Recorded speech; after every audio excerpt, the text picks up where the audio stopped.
Thank you, Presiding Officer. Let me declare that I'm an Associate Member of the Institution of Engineering and Technology. Let me also put on record my thanks to my dentist who managed just before the debate to replace a filling. So science has a practical application as well. So now, suitably equipped, let me get my teeth into this debate.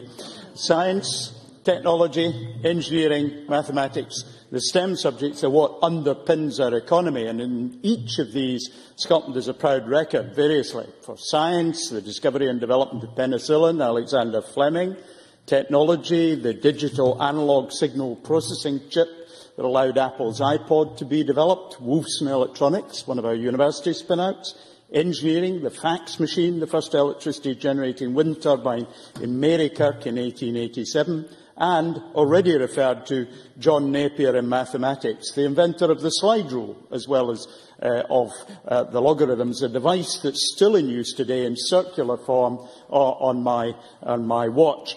And Napier might actually be thought to be a model for offering advice to government.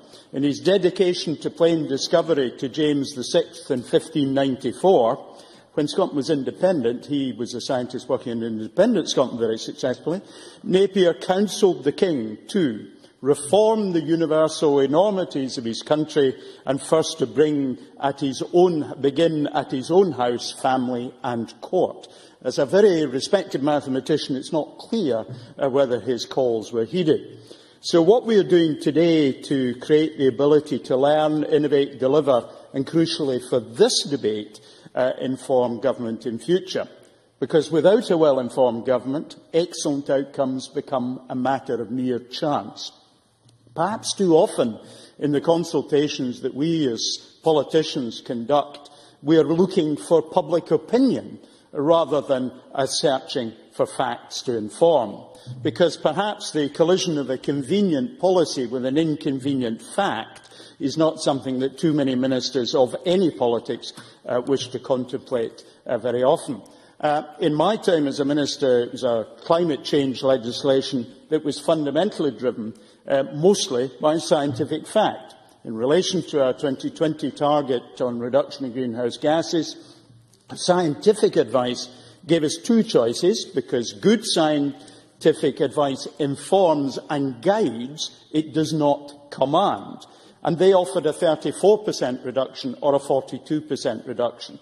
We did debate a 40% reduction, which came from another source in the debate that we had, but that appeared to be politically based. I'm glad we chose a scientifically derived number, because that means we can hold fast to science underpinning that area of policy.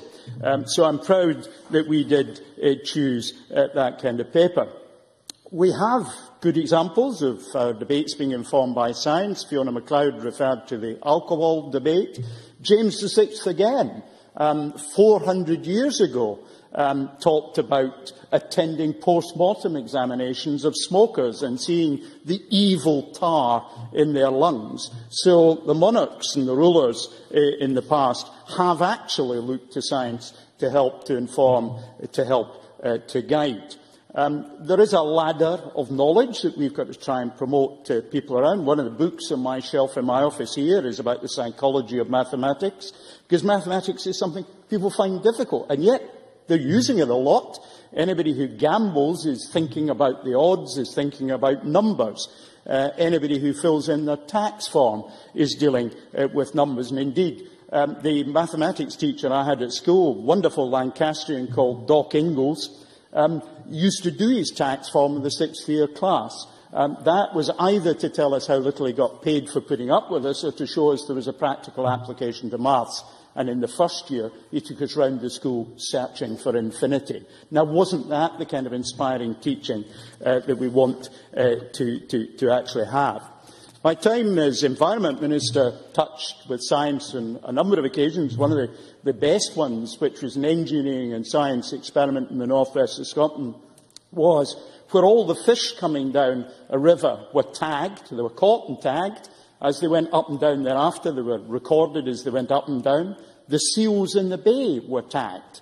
And what actually happened when one of the seals ate one of the fish, the device on the seal recorded the tag on the fish it had just eaten, And in real time, in the little hut on the side of the loch, you had all this information telling you what each individual fish and each individual seal was doing.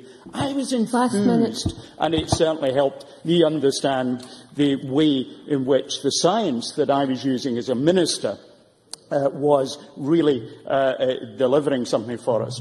Scientists, of course, are not always good communicators. My professor of natural philosophy when I was at university was R.V. Jones, great scientist, absolutely crap lecturer. Professor Higgs, I was told only this week. Is that allowed, Presiding Officer? Well, no, a less than perfect lecturer. Professor Higgs apparently is tarred with the same brush by some. But at university, I returned to mathematics because my first-year lecturer, Mr. Morrison, not even a PhD, was so inspiring I got 97% in that term exam. He never lectured me again. I never returned to these dizzy heights. We've talked about error. It's worth saying every error is preceded by generations of failure. Let me just end, Presiding Officer, by saying we have to change. To conform is to sustain the status quo. To rebel is to create the new. Let's listen to the scientists and find out useful ways of rebelling. Presiding Officer.